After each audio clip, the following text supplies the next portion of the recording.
வணக்கம் விவர்ஸ். இன்னைக்கு முருங்கைக்கீரை சூப் எப்படி செய்யலான்னு பார்க்கலாம் வாங்க. ரொம்ப ஈஸி தாங்க.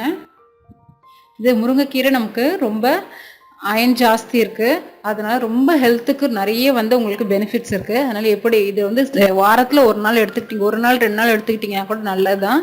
ரொம்ப உடம்புக்கு நல்ல ஒரு சூப்புங்க.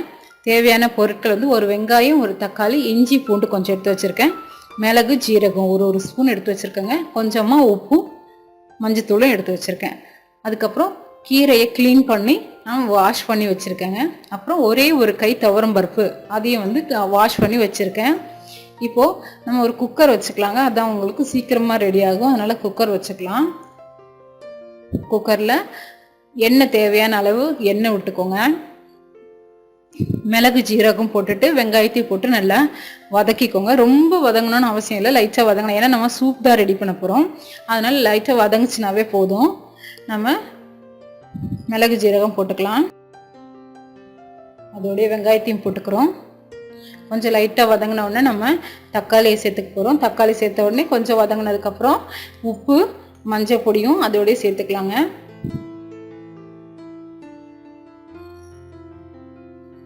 இஞ்சி போட்டு நம்ம மிக்சியில் அரைச்சி வச்சுருக்கோம், அதையும் இதோட சேர்த்துக்கிறோம்.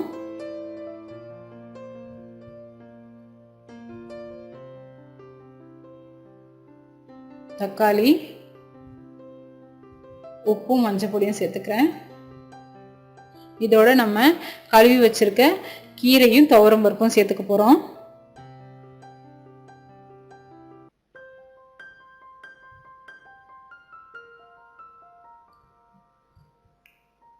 தேவையான அளவு தண்ணி ஊற்றிக்கலாங்க.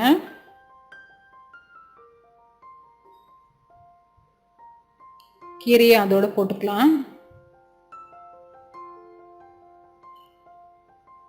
போட்டுட்டு நம்ம ஒரு 4 விசில் வர வரைக்கும் நம்ம குக்கரை மூடி வச்சிடலாங்க.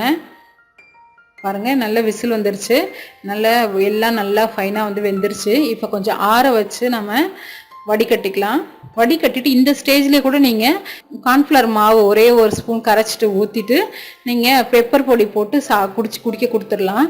நான் இன்னும் ஒரு ஸ்டேஜ் செய்ய போகிறேன். அது என்னென்னா, குக்கர் வச்சுட்டு திரும்ப கொஞ்சம் திக்னஸ்க்காக இந்த கீரை அரைச்சி வச்சுருக்கோம் இல்லைங்களா, இதை ஒரு 2 கரண்டி அந்த சூப்பில் மிக்ஸ் பண்ண போகிறேன். இதுவும் டேஸ்ட்டு ரொம்ப நல்லா இருக்குங்க.